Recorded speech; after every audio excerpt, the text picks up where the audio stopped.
Good morning. जैसा कि आप जानते हैं कि हम लोग नरेशन का अध्ययन कर रहे हैं इस समय। तो नरेशन में हम लोग इंपरेटिव सेंटेंस तक का अध्ययन कर लिए थे। आज की वीडियो में हम लोग एक्सक्लामेटरी सेंटेंस का अध्ययन करेंगे। सबसे पहले कोई भी चीज पढ़ने से पहले हमें उसकी डिफिनेशन जान लेनी आवश्यक होती है। यदि हमें डिफिनेशन का, परिभाषा का सही ज्ञान न हो तो हमारा ज्ञान अधूरा रह जाता है। इसलिए आज हम एक्सक्लामेटरी सेंटेंस का अध्ययन करेंगे नरेशन के अंतर्गत।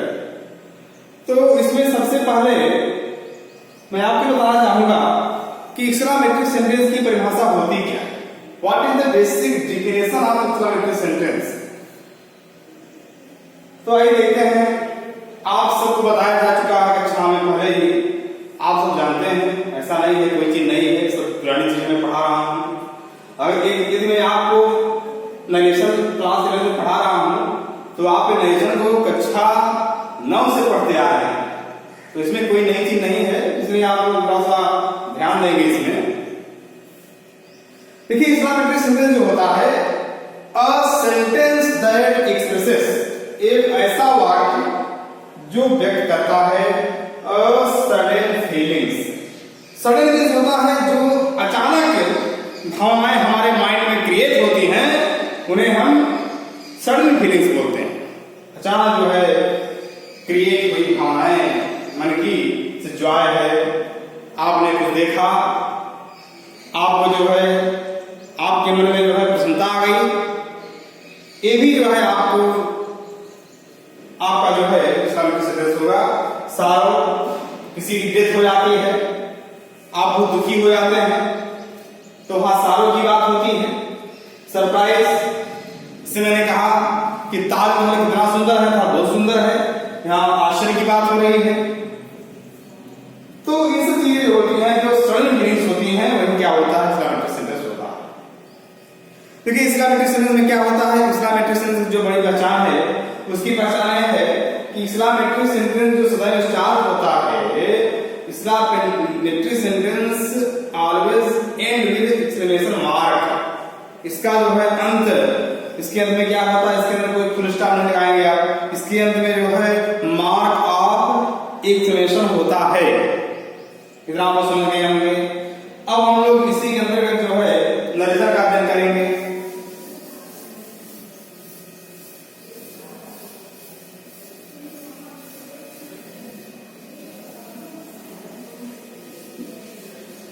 जैसा कि नियम आपको पूरा लिखवाया जा चुका है, जैसे कि मैंने कहा एग्जाम्पल है हमारा, ही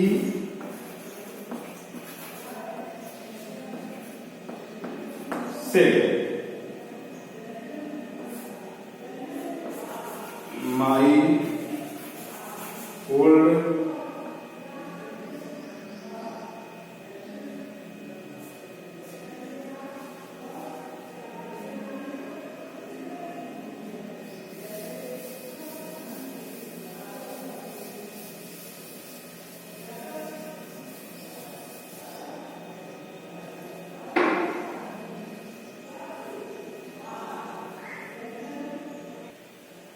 देखिए, इसमें हम देख रहे हैं क्या हुआ है, he said how happy you are। ये आपका जो है एक्सक्लामेटरी सेंटेंस है, और इसका तो आपका नरेशन के अंदर जो है रिपोर्टेड स्पीच है, आपका रिपोर्टिंग वर्ब है, आप देख रहे हैं। तो एक्सक्लामेटरी सेंटेंस है, तो इसमें जो है आपका सेड किसमें चेंज होगा, है ना। यहां पर अगर प्रसन्नता प्रकट की गई है तो आपका क्या होगा, एक्सक्लेम्ड विद जॉय, है ना। यदि दुख प्रकट किया गया है तो क्या होगा, एक्सक्लेम्ड विद सारो, और कंजक्शन के रूप में आप दैट का ही प्रयोग करेंगे, ठीक है ना। जैसे आप कंजक्शन में दैट का प्रयोग करते हैं उसमें असर्टिव सेंटेंस में, उसी प्रकार जो है यहां भी दैट का प्रयोग करेंगे। आइए देखते हैं। ही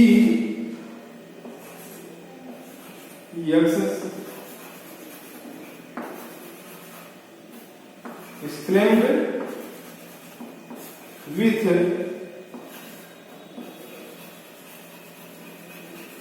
सारो, ही स्लेप्ट विथ सारो। ये आपका सेट जो है रिप्लेस हो गया, सेट जो है आप इसमें रिप्लेस हो गया स्लेप्ट विथ सारो है ना, ही स्लेप्ट विथ सारो। अब यहां पर कंजक्शन के रूप में आप दैट का प्रयोग करेंगे, क्योंकि एक्सामेट्रिक सेंटेंस में, ऑप्टेटिव सेंटेंस में और असेटिव सेंटेंस में कंजक्शन दैट का भी प्रयोग किया जाता है। दैट। अब यहां पर आपका सब्जेक्ट आप देख रहे हैं, हाउ हैप्पी यू आर, कितने प्रसन्न हो तुम, अर्थात तुम क्या बहुत प्रसन्न हो। तो दैट कंडीशन यहां प्रयोग हम कर रहे हैं। उसके बाद जो है आपका ये सेकंड पर्सन प्रोनाउन है। तो आप जानते हैं अब जो सेकंड पर्सन है, तो जो नियम हमारा कहता है यस ओ एन, जो आप देख रहे हैं 1 2 3, ये यस से यहां तात्पर्य सब्जेक्ट से है और ओ से तात्पर्य ऑब्जेक्ट से है, यन से तात्पर्य नोचन से। अर्थात जब पहला फर्स्ट पर्सन प्रोनाउन आएगा तो वो रिपोर्टिंग वर्ब के सब्जेक्ट के अकॉर्डिंग चेंज होगा। यदि सेकंड पर्सन आएगा तो रिपोर्टिंग वर्ब के ऑब्जेक्ट के अकॉर्डिंग चेंज होगा। थर्ड पर्सन आएगा तो नो चेंज। तो आप देखिए यहां पर आप सेकंड पर्सन देख रहे हैं, तो आप इसको ब्रैकेट में आइए हम मान लेते हैं मन में, आप इसको नहीं मान लीजिए, बहुत ध्यान देने की आवश्यकता है। स्टूडेंट प्राय क्या करते हैं कि इसको इसमें अगर ऑब्जेक्ट अगर यहां सेकंड पर्सन प्रोनाउन आया हो और वहां पर ऑब्जेक्ट नहीं दिया हो तो स्टूडेंट्स हमारे परेशान हो जाते हैं कि अब हम क्या करें। लेकिन कोई घबराने की आवश्यकता नहीं है, आप इसको अपने मन में कुछ मान लीजिए। आप यहां चाहे लिखिए चाहे ना लिखिए, लेकिन आप इसको यहां मान लीजिए, है ना। तो सीधे जो है मैंने यहां मी मान लिया, तो उसके अकॉर्डिंग जो है आप इसको आई कर दीजिए। देखिए यहाँ आप कुछ भी मान सकते हैं, ऐसा नहीं मी मान लिया तो मी सही है और कुछ नहीं मान सकते। यहाँ मी मान लीजिए, ही मान लीजिए, देव मान लीजिए, कुछ भी हो। दैट आई, अब आई के साथ बात होता जानते हैं आई। देखिए हमें इसी सेंटेंस को, देखिए आपका एक समेटिव सेंटेंस है, अभी इसी सेंटेंस को हमको बनाना है इसमें अफर्मेटिव असेटिव सेंटेंस। तो असेटिव में आप इसको चेंज कर दीजिए, दैट आई वाज। अब हाउ हैप्पी की बात हो रही है, हाउ मींस कितना होगा, बहुत यहां दिया है हाउ हैप्पी यू आर, तो सीधे क्या कर देंगे, तुम कितने प्रसन्न हो, तुम मींस तुम बहुत प्रसन्न हो, क्या सीधे क्या हो जाएगा, आई वाज वेरी हैप्पी।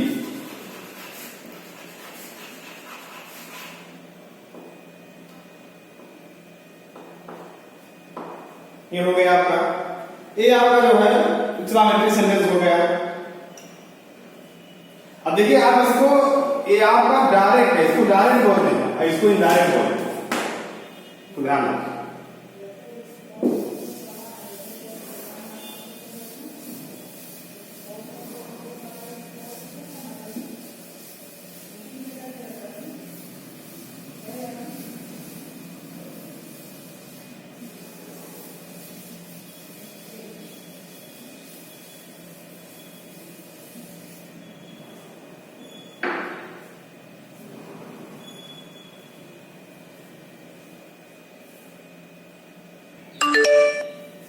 आइए अगला एग्जाम्पल देखते हैं। He said alas my old friend has died. उन्होंने कहा एलॉस, देखिए होता है ये बेसिकली दुख को प्रकट करने के लिए प्रयोग किया जाता है alas. My old friend has died, तो सीधे क्या करेंगे, देखिए यहां दुख की बात हो रही है, तो आप अभी हम लोग किए थे एक्सप्लेन विद जॉय, अब हम क्या करेंगे एक्सप्लेन विद सारो। ही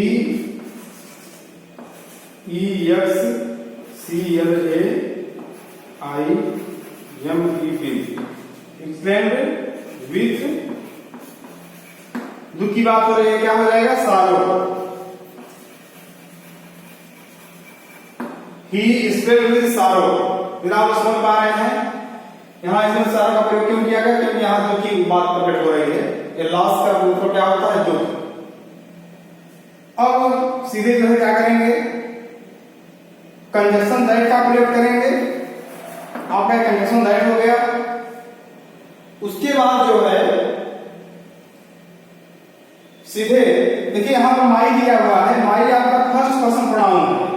यदि first person pronoun reported speech में आया हुआ है तो इसका परिवर्तन हम रिपोर्टिंग वर्ब के सब्जेक्ट के अकॉर्डिंग करते हैं।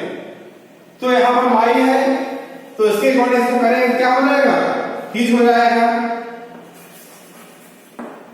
यहां पर हिज हो गया। His old friend